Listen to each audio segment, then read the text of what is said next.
Thanks for joining me again for another Pixie Talks review vlog.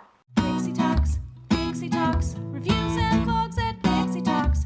Pixie Talks, reviews and vlogs at Pixie Talks. Woo! Today it's time to jump back into the world of Doctor Who.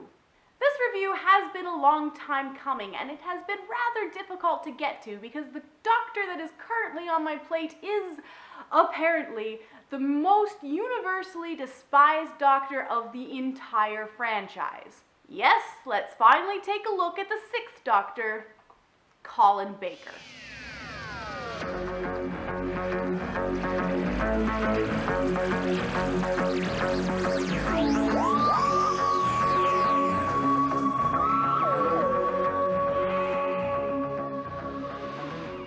The Doctor changes personalities with every regeneration.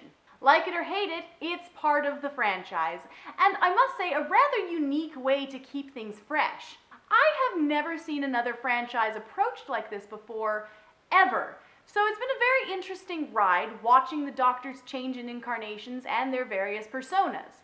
From the grumpy old coot of the first Doctor to the sophisticated dandy that was the third, and even the pacifistic wishy-washy personality of the fifth. And so we come to the sixth Doctor, the self-important asshole. I think it's safe to say that there's a good reason that the sixth Doctor isn't exactly favored among Whovians. He's kind of a jerk, and while the previous regenerations of the Doctor's character did all have a bit of a know-it-all streak, this Doctor takes that to staggering levels. He lacks the charm of the third Doctor, the zany antics of the fourth, or the compassion of the fifth. He just ends up being kind of frustrating to watch. It's hard to cheer for someone who clearly believes himself to be the most intelligent life form in the whole of existence and isn't shy about telling you so. That said, I didn't really hate him as much as some other people did.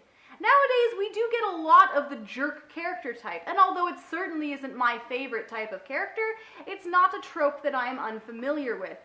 Following his adventures was at the very least entertaining and engaging, even if I did feel like his companions should have told him to put a sock in it more often than not.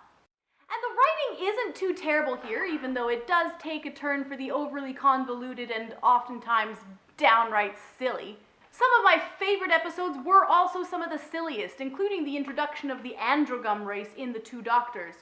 Personally, I thought Androgum seemed utterly delightful despite being portrayed as under-evolved idiots.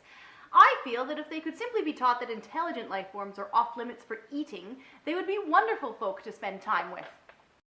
I also thoroughly enjoyed the larger story arc of the trials of a Time Lord, as I enjoy anything that brings in the other Time Lords and the systems of Gallifrey.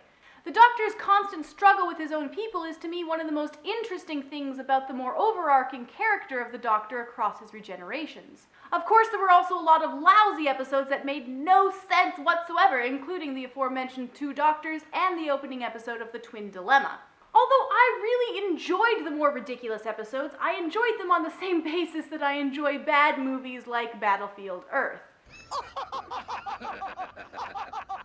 One thing I will say is that I have noticed, particularly in this era of the franchise, the special effects have finally gotten to a point where they remind me of classic films from my own childhood, rather than painfully, obviously super old and super bad. The costuming for the alien races is looking better, the spaceships are looking better, and the action is looking better. It's really neat to see how the series has progressed visually from the time of the first Doctor, and I've greatly enjoyed watching it evolve. There aren't a lot of companions this go-around, so there isn't much to be said about them. Most of this Doctor's travels are with Peri carrying over from the last Doctor, and I honestly don't really feel very strongly for or against Peri. She's mostly just kind of there. Her biggest role seems to be at odds with our good Doctor's arrogance. And at the very end of this era, we are introduced to Mel, but I can't really say that I've seen enough of her to really make any statements about her character or portrayal. Overall, this was an interesting era of the show to delve into. Fascinating. While I don't think that I utterly despised the sixth, I can certainly say that he's not necessarily one that I will go back to much in the future, or an incarnation that will remain in my mind for much time. And now it's time to leave him behind as I continue slowly with my Doctor Who journey with Sylvester McCoy.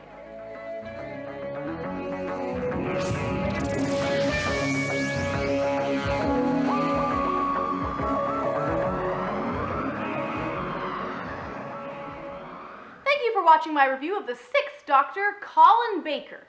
I hope you enjoyed the video. Please be sure to subscribe for more, add me on Facebook, etc., etc., and I'll see you next week. Bye!